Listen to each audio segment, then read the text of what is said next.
Hello, Andrea St. Amand here.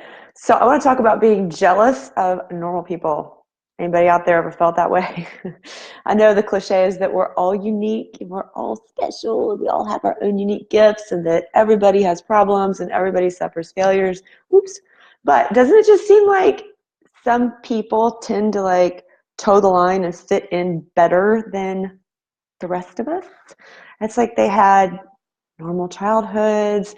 They married the right guy the first time around, or the right wife the first time around. They seem very content in their jobs. They're happy to get up and do the 9 to 5 every day. And they just don't seem to suffer anxiety or depression. They just seem to be floating along and they seem normal, right? So for me, like the first time I asked myself, why can't I be normal? Didn't surface in terms of spirituality or in terms of me talking to dead people, because for me that was so basic and it was so shoved down. It's something I never would have even thought about telling somebody else. But it came up with real life stuff. It came up when I was thinking, like, why am I suffering all the trauma? Why the crappy relationships? Why the abusive relationships? Why do I have to be tiptoeing out of the office to go to therapy sessions for PTSD? Which, by the way, as a sidebar, I do want to acknowledge here that normal in our society today, if you are a woman, it means that you have been sexually assaulted or sexually abused at some point in your life. And there is still such a tremendous amount of shame and silence around that issue. And that, of course, is a whole other topic. But we do tend to feel isolated, like, why me? And it's not that you're throwing yourself a pity party. You really are thinking, why me, when there's these other people who seem to have figured life out, at least in a content path? Why can't I be content with what they're content with? And I think it to us seems like life would be so much easier if we're not on the path of higher self-awareness, if we're not seeking higher self-consciousness. And most of us get shoved into that path, right? Because we have suffered trauma, or we are going through a breakup or a terrible, painful divorce, and we're forced to understand, why are we seeking, or why we're trying to understand our experience.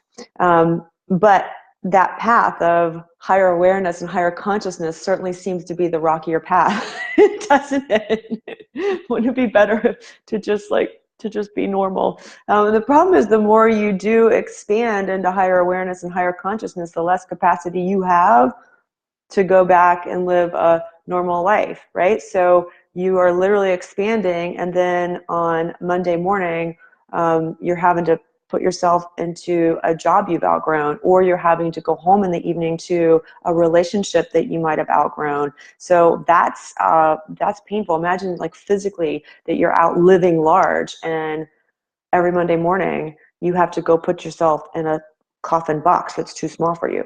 So that thought alone, I hope, gives you that a physical, horrible sensation. But that's what's happening to our emotional bodies when we have expanded and we're seeking and gaining higher awareness and higher consciousness, and yet we are having to shrink ourselves into a virtual box that no longer suits us. And that could be, of course, a job, a relationship, anything that's in your life that you've outgrown.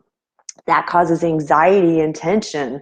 So I would submit to you that anybody who is still comfortably in their little box, yeah, maybe they haven't had the pain and suffering that we've had, or maybe it's different, but if they're staying in their little box, those normal people, that they're staying small, they're staying a smaller version of themselves, because everybody knows it's not easy to expand past your comfort zone, because once you do, you're not going to be able to tolerate the little box anymore, and you're going to have an upheaval and changes in your life, which we all tend to not want to do.